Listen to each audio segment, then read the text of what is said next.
সামনে আজ এই ইসলামী আন্দোলন বাংলাদেশের মহাসমাবেশে যে লক্ষ ছাত্র জনতার উপস্থিতি, তারাই ছিল আমাদের জুলাই অভ্যুত্থানের অন্যতম সহযোদ্ধা।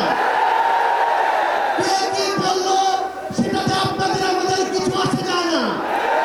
আমরা যতক্ষণ জুলাই অভ্যুত্থানের ওই স্পিরিটে নিজেদের বুকে ধারণ করে শহীদের আত্মত্যাগ, জুলাইয়ের যোদ্ধাদের যে রক্ত দেওয়া, সেগুলোকে আমরা যতক্ষণ ধারণ করে সামনের দিকে এগিয়ে চলবো, ততক্ষণ কারো প্রোপাগান্ডা আমাদের কিছু আসে যায় না।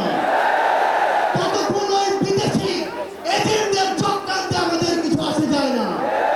আমাদের মনে আছে ওই 3, 4, 5 আগস্টে আমাদের আমির সাহেব, সিনিয়র নায়েব আমির সাহেব কিভাবে মার্চ টু গণভবনের ঘোষণা দিয়েছিলেন।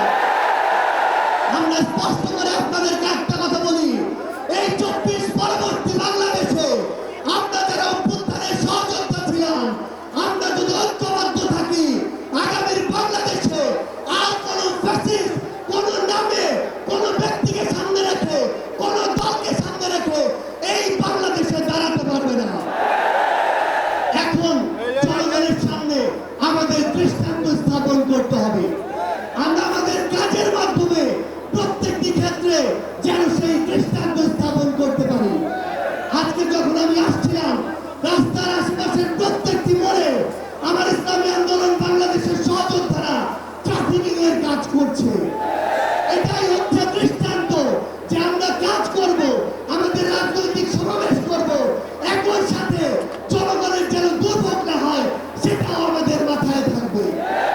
আমরা এর আগেও দেখেছি এই মাঠে প্রোগ্রাম হয়েছে, প্রোগ্রাম শেষ করে মাঠের প্রত্যেকটি ময়লাকে পরিষ্কার করা হয়েছে। এটাই হচ্ছে আগামী বাংলাদেশের দৃষ্টান্ত যে আমাদের যারা সাময়িক যদি কোনো সমস্যা হয়, আমরা আবার ঐক্যবদ্ধভাবে সেই সমস্যার সমাধান করব। একটা জিনিস মনে রাখতে হবে, এই অভ্যুত্থানে আপনারা যখন ঢাকার গুরুত্বপূর্ণ পয়েন্টগুলো থেকে শুরু করে দেশের বিভিন্ন রণক্ষেত্রে অংশগ্রহণ করেছেন, আপনাদেরকে পাঞ্জাবি পায়জামার টুপি দেখে টার্গেট কিলিং করা হয়েছে। আমার মাদ্রাসার অসংখ্য ভাই এই টার্গেট কিলিং এর শিকার হয়েছে। আগামীর বাংলাদেশে কেউ যেন কাউকে ট্যাগিং করে টার্গেট কিলিং এর শিকার না করতে পারে, সে বিষয়ে আমাদের ঐক্যবদ্ধ থাকতে হবে।